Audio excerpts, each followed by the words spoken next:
sera nous samedi 19. Ça, c'est la vidéo 19. Sauf qu'il est tard. Il est très très tard. Voilà. Faut dire aussi que les montages pour Nico Au prix du ont temps. pris du temps et de Voilà. l'énergie. Ouais. Donc aujourd'hui, posé Bah, on n'a rien fait. en mode On montage. repart le montage. Exactement. Parce que de toute façon, demain on se réserve un truc. Mais on s'est dit qu'il manquait une chose quand même à l'escapade Nico.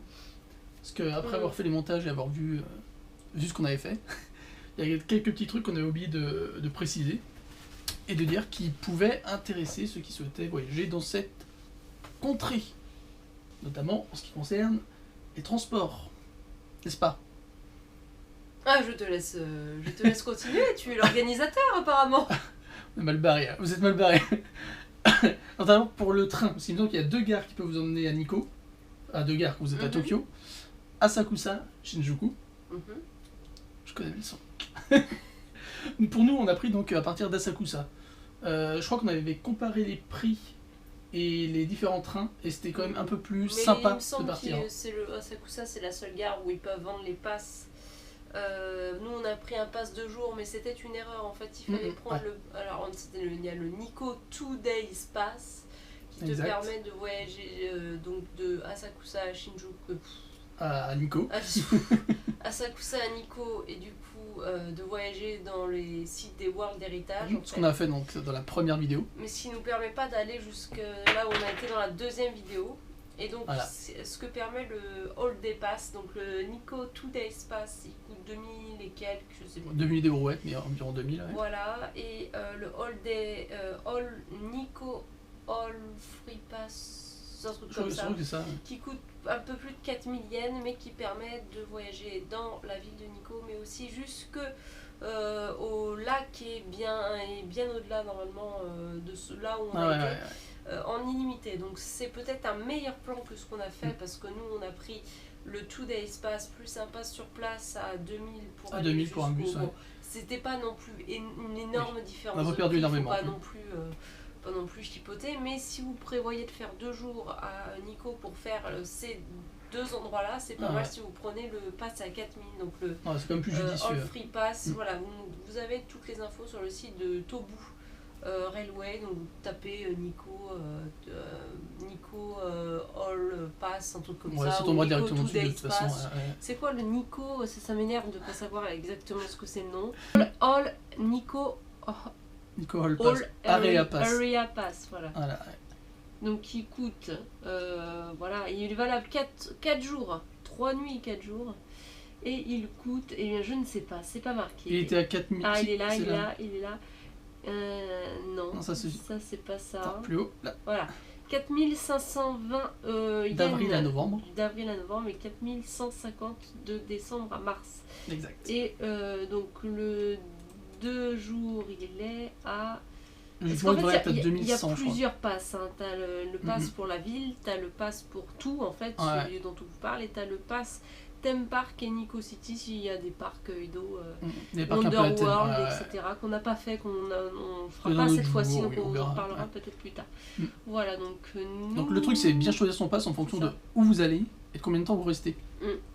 Parce que si vous restez un jour, mais qu'un jour par exemple au onsen qui sont tout en haut, et ben ça se trouve ça vaut le coup de pas prendre de passe et d'y aller directement. Donc regardez bien, faites attention. Il coûte 2670 yens pour adultes et 1340 yens pour enfants. Mais voilà, juste pour aller dans la ville en elle-même. Voilà. Donc ça c'est quelque chose qu'il faut vérifier. Donc c'est tout sur le site tobu.co.jp, voilà, et /en, enfin vous pouvez changer le langage sur le site, donc à partir de là vous vous débrouillez. Vous avez tout ce qu'il faut, accès, discount, sightseeing, etc. de cette ligne-là, donc qui dessert Nikko. Voilà. Et le truc qu'on va répéter quand même, faites attention au retour quand vous prenez le bus ou le train, puisque le dernier train de Nikko est à 17h30, quelque chose comme ça. Voilà, pas avant, après, à partir de 18h, c'est mort en tout cas.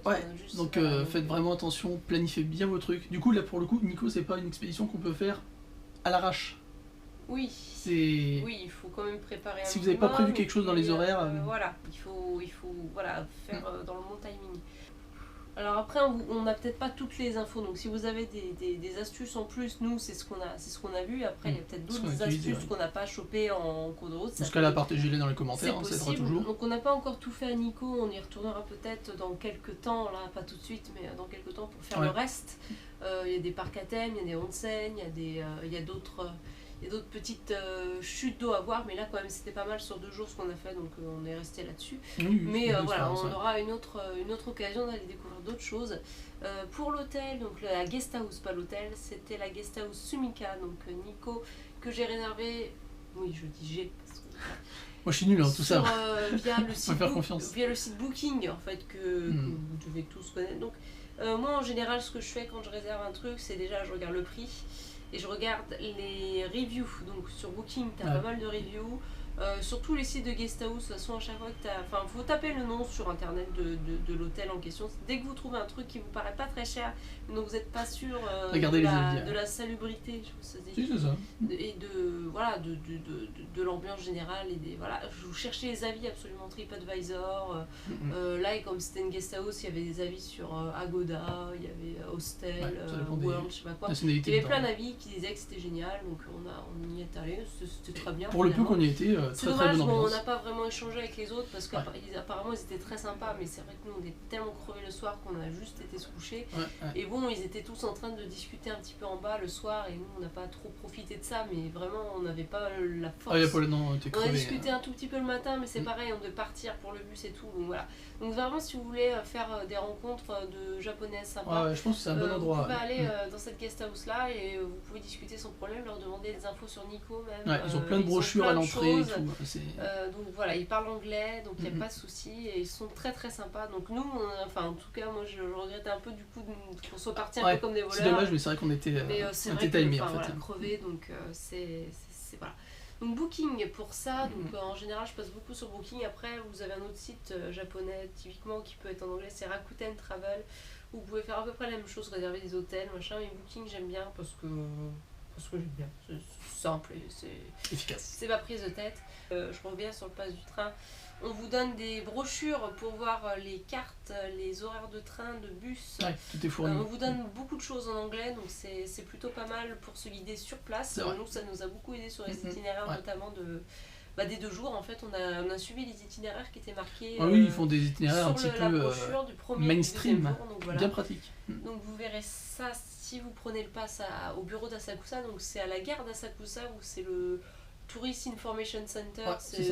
Normalement c'est indiqué dès que vous sortez c'est grand, vous verrez, il y a du train, donc il n'y a pas trop de soucis. Ils ont l'habitude, ils entourent tout sur votre carte. C'est ouvert toute la journée. Donc, puis il y en a qui parlent anglais, donc c'est assez facile de demander. Nous, on nous a parlé en japonais, mais on n'a pas vraiment cherché à parler anglais plus que ça. Donc, non, mais c'est vraiment bien. Voilà, donc, il n'y a pas de souci là-dessus.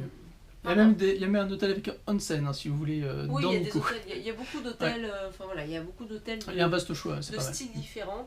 Après, il faut savoir que vous y allez juste pour le World Heritage et puis peut-être la nature qui a un petit peu plus loin. Donc, Nikko et Okuniko, c'est là où on a été, où il y avait le lac Shuzenji. Et il y a d'autres choses, il y a plein de onsen, il y a plein de choses à faire. On n'a pas été du côté de Kinugawa, je crois que ça s'appelle, où il y a les parcs à thème. Ça sera pour une prochaine fois, mais il y a beaucoup de choses à faire. Et si vous voulez, moi c'est vrai que là où je vois un petit peu tous les sites qu'il y a à voir, c'est Japan Guide, c'est en anglais toujours, mais c'est le site que je prends comme référence à chaque fois. Après, il y a plein d'autres sites de tourisme qui vous permettent de savoir, mais Japan Guide, c'est assez concis sur, tu vas dans cette ville-là, ce qu'il y a à voir, c'est ça, voilà, tu as les images, tu n'as même pas besoin de comprendre l'anglais. Gros point clé, Donc c'est plutôt pas mal. Donc voilà, et sinon, le site de Tobu, Booking, et c'est tout. Moi, je pense qu'on a fait le tour des petits trucs. C'était un super, j'allais dire week-end, mais c'est pas vraiment week-end, puisque petit séjour. Petit séjour. Très bonne expérience. C'est vrai, très très bonne. Dommage qu'on soit arrivé. Alors voilà, si vous voulez venir pour Koyo, pour voir les feuilles d'automne. Tu vas aller vendre tes Koyo. C'est ça. Il faut venir plutôt mi-octobre, voire fin octobre. Voilà, ça, là, je pense que ça commence à décliner un petit peu. Mais là, on était arrivé quand même un peu tard, quand même, pour les feuilles, surtout au niveau qu'on l'a vu sur la vidéo d'avant. à Okuniko, donc au lac Suzenji, et les chutes, voilà, tout était tombé déjà, donc c'est vrai que... Alors qu'à World Heritage, il y en avait un peu plus. World Heritage, c'était encore un peu en place, mais il y avait encore pas mal de choses qui étaient tombées déjà. Donc, bon, venez un peu plus tôt que nous, si vous voulez voir les feuilles, sinon c'est joli en toute saison, je pense. Ils vendent bien sur place. N'hésitez pas. Après, ça doit être un peu plus chiant l'hiver, j'imagine. Sans doute. S'il neige et tout, ça doit être un petit peu inabordable, mais bon, ça doit se faire quand même. Donc, allez-y, sans Nico, c'est validé, quoi. C'est une bonne destination, et voilà. C'est tout ce qu'on a à dire. Moi, franchement, j'ai Exactement. bien aimé. C'est top. On vous a vraiment, on vous a pas tout montré, hein. On a fait ce qu'on a pu sur 2 jours. Ah oui. C'est vrai qu'on avait un peu les jambes en compote à la fin. C'est vrai que ça se voit pas vraiment dans les vidéos parce qu'on coupe vachement de choses finalement. Les distances, etc. Mais on a vraiment marché pas mal sur le... Ah oui, on a fait notre petite randonnée. Hein. Et bon, après, on n'est pas les plus grands sportifs de la planète non plus, mais c'est vrai que voilà, il y a une bonne grosse marche. Et puis, pour ce qui est des bus, en fait, Nico, ce qui est bien aussi, c'est que quasiment tout est marqué en anglais, un peu partout, ce qui est une bonne chose, ce qui n'est pas le cas dans toutes les villes du Japon. Nico, on sait que c'est touristique, ils savent très bien qu'ils ont beaucoup d'anglophones qui arrivent. Donc les arrêts de bus, les panneaux, même des restaurants, enfin quasiment tout. Ah ouais, quand on est dans la zone, après, c'est... dans les temples, il faut acheter les audio guides, hein, voilà, ça nous a marqué, ça. Voilà, c'est... mais voilà, en général, ils gèrent bien les touristes étrangers, même dans le temple qu'on a été à Nico, au lac Suzenji, le temple Suzenji, du coup. Alors je ne sais pas comment le staff moinique. Les moines, je ne sais pas si on peut les appeler les moines. Le staff. On ne sait pas qui sont ces personnes exactement, mais voilà, ils parlaient même un peu d'anglais, un tout petit peu. Les bases, pour accueillir. Donc non, franchement c'est top, et allez-y les yeux fermés, vous n'aurez pas trop de soucis à vous faire. C'est clair. Voilà. Est-ce qu'on allait dire les petits détails qu'on n'avait pas forcément dit. On vous le cache pas, normalement ce soir on devait aller voir des illuminations, mais vu le temps que ça a pris pour faire les montages, etc. On s'est dit qu'on allait rajouter des conseils. Voilà, donc on était un peu tard, on va pas rajouter, on va faire une vidéo conseil ce soir, et demain on ira voir les illuminations qu'on va vous montrer, qui ont l'air d'être vraiment très sympas. C'est vrai que ça a l'air pas mal. Et c'est vrai qu'aujourd'hui c'était plus repos montage qu'autre chose. Donc voilà, désolé pour ceux qui s'attendaient à voir quelque chose du Japon. Voilà, c'est nos gueules que vous verrez ce soir. Voilà. C'est pas mal. C'est pas mal aussi, hein. C'est bien. Bon, on a l'air un peu crevé encore, hein. Je pense qu'on... mais faut qu'on descende. Demain ça ira mieux, je pense. Demain ça ira mieux. Donc il va falloir dormir, ça va. Voilà, on va y aller. Et merci. On dit merci à ceux qui regardent, partagent, commentent, like. Merci aux tipeurs, et continuez à tiper pour qu'on puisse refaire des destinations comme ça, parce que c'était bien cool quand même. Donc on disait le mois prochain, autre destination, un peu dans ce genre-là. Donc je pense que ceux qui connaissent un peu le Japon sauront un peu de quoi je parle. Donc c'est pas dans le même sens, parce que nous on était dans le nord là un peu. Voilà, on part dans le sud là. On part dans le sud. Alors le sud, non. Ouest, le sud, au sud de Tokyo. Donc vous savez à peu près de quoi on parle si vous connaissez le Japon. Si vous connaissez pas, bah voilà, vous découvrirez ça avec nous. Cherchez.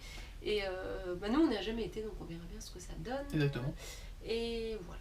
Qu'est-ce qu'on va dire d'autre? Au revoir. On vous dit au revoir. Et puis à demain pour les jolies lumières.